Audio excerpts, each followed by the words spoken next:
But I do think one thing that really irks me on the left, and I don't really have a lot of faith in the right, so you tend to criticize the people that you line up more, that you care more about, and that would be the Democrats for me. People lost trust in them because the voters were saying there was a concern. There were people across the board saying they had a concern. And the Democrats said, no, no, no, no, over here, look over here.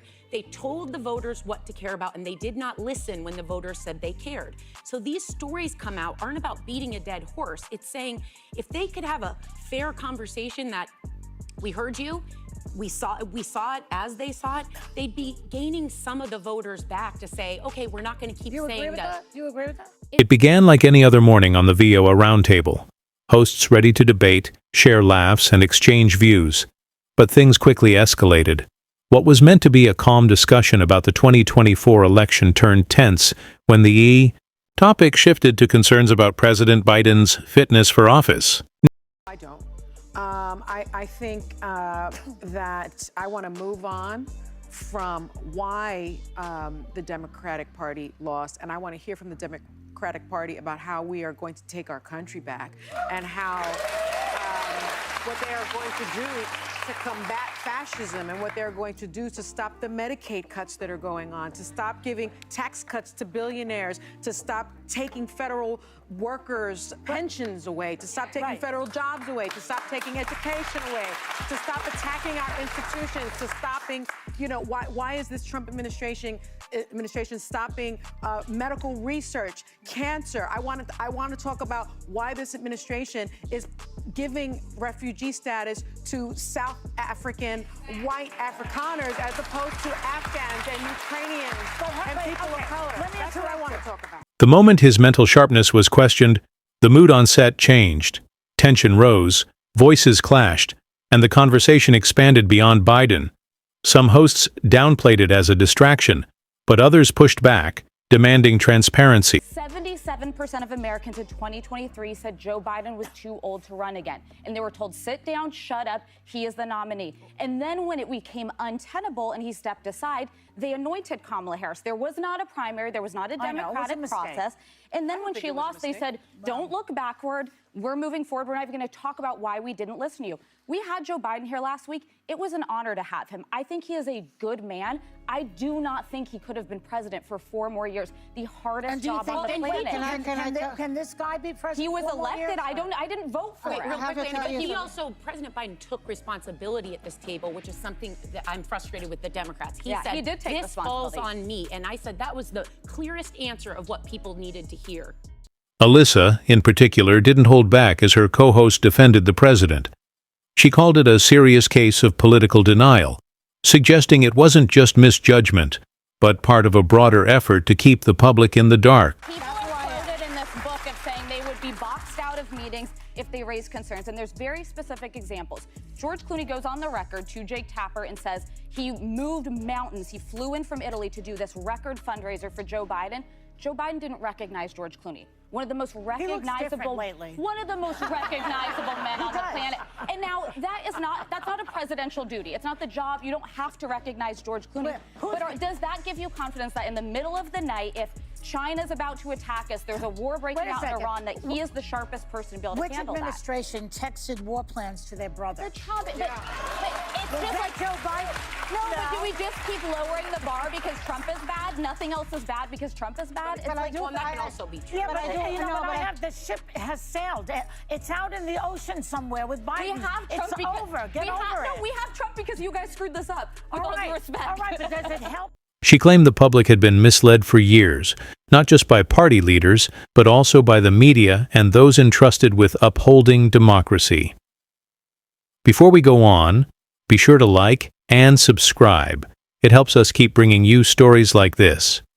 Now, let's continue. I actually think we have Trump because the Trump administration, Trump lied to people. I think that's why we have. Well, he won more votes. That is a fact. I think he lied to his base. I think he told his base that they were going to, their overtime would not be taxed. That was a lie. Actually, that's in the new tax bill. It's literally in the tax bill. They had to fight to put that in. They had to fight to put that back in. He had every intention of taking away that. That's not true. He ran on no tax on tips, and it's in the tax bill. Yeah, but it wasn't in it originally. I also think that a lot of people are and Swazi pointed it out that it wasn't in there. I think the other thing that people need to realize is that they were lied to. Federal workers that voted for him, farmers that voted for him, immigrants that voted for him, they were lied to. That is why we have Trump, not because and I'm going to give any you other driver. What happened next wasn't just another heated exchange on a talk show. It became a fiery confrontation that laid bare the growing divide not only in politics but in the very fabric of public discourse.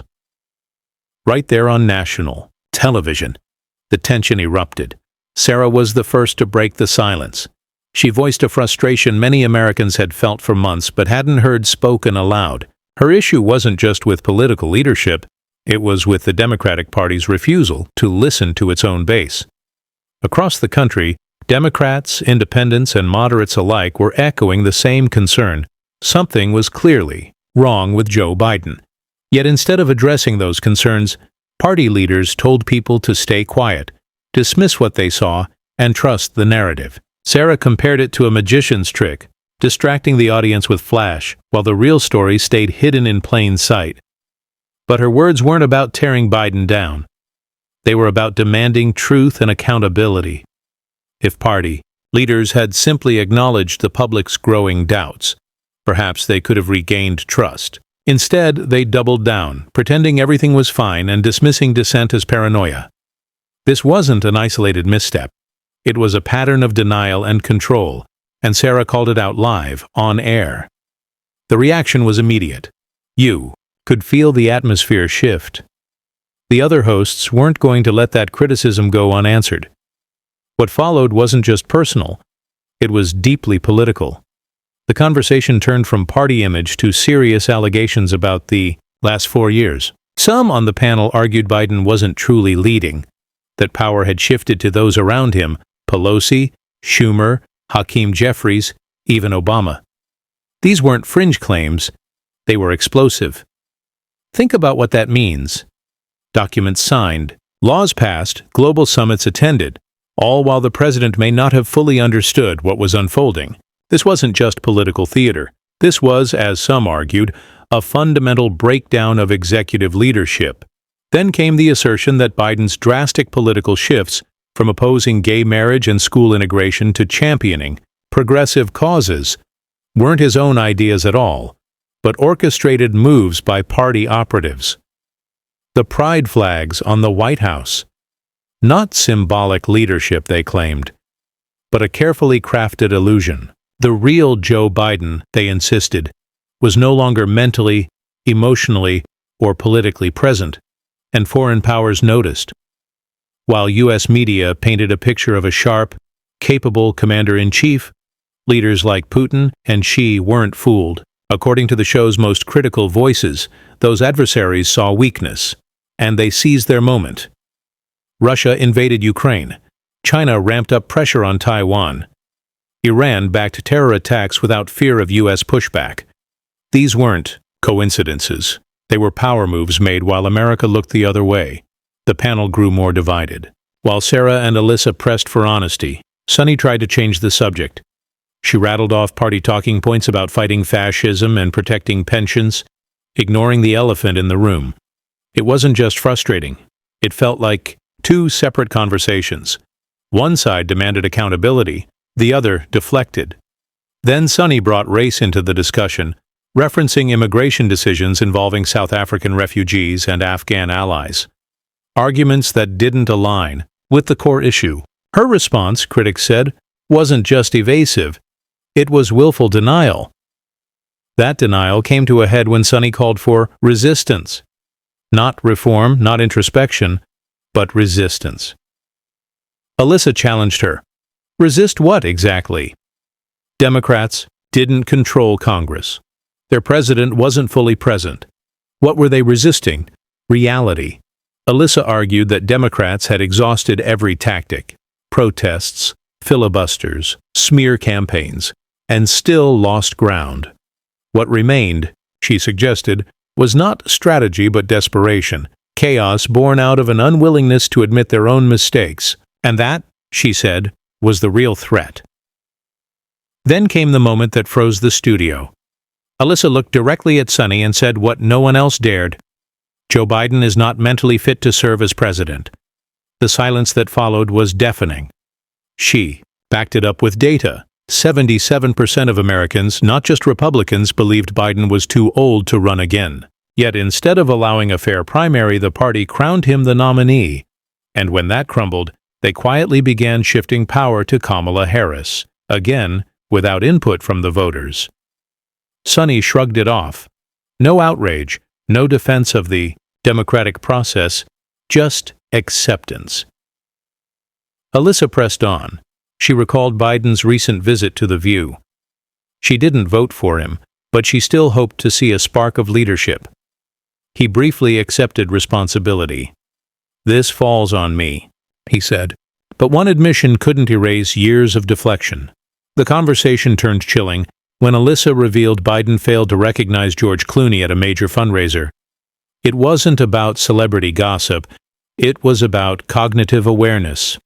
If Biden struggled to identify a world-famous figure in a calm setting, how could he handle high-stakes crises? Joy Behar wasn't having it. She hit the panic button, pivoting back to Trump, to January 6th, to anything but Biden. But the tactic felt hollow. No one was defending Trump. The question was, why was Biden allowed to lead while clearly in decline? Alyssa fired back. This wasn't about partisan attacks. It was about consequences. While Democrats reassured voters that everything was under control, inflation soared, borders collapsed, crime surged, and global threats multiplied. This, Alyssa and Sarah insisted, is why Trump won in the first place. Not because of racism or ignorance, but because Democrats refused to listen. They treated dissent like betrayal. They insisted Americans accept policies they never voted for and realities they didn't recognize. Sonny tried one last time to blame Trump, claiming he lied about taxes and worker protections, but Alyssa corrected her, citing facts from the tax bill and reminding viewers who really spread misinformation. Then came Sonny's final deflection. "We have Trump because we were lied to." It was meant to sound profound. Instead, it fell flat. The deception, Alyssa said, came from within, from a party that propped up a failing president and refused to admit it. The shouting match faded, but the message lingered. Sarah and Alyssa weren't just upset about the past. They were warning about the future, a future where the Democratic Party still hadn't learned, still pushing unpopular policies, still clinging to cultural battles, still alienating working class voters, still insisting that drag shows in schools and unchecked immigration were priorities over jobs, crime, or border security. As Alyssa put it, when voters asked questions, the party didn't answer. They attacked. When they were challenged, they screamed fascism. And the more they ignored reality, the further they drifted from the people they claimed to represent. Before the firestorm cooled, Alyssa delivered one final blow, this time on CNN. She recalled Biden's most recent interview, where he was asked directly about his mental fitness. He couldn't answer. He froze. And then Jill Biden stepped in. That moment said it all. Alyssa didn't frame it as a partisan dig. She called it what it was, a national tragedy. The United States, for the first time in its history, had a president who wasn't truly in charge. Behind the curtain, she said, were longtime Obama staffers, unelected bureaucrats, and operatives steering the ship. And the most alarming part? They knew exactly what they were doing, and they didn't care what it cost.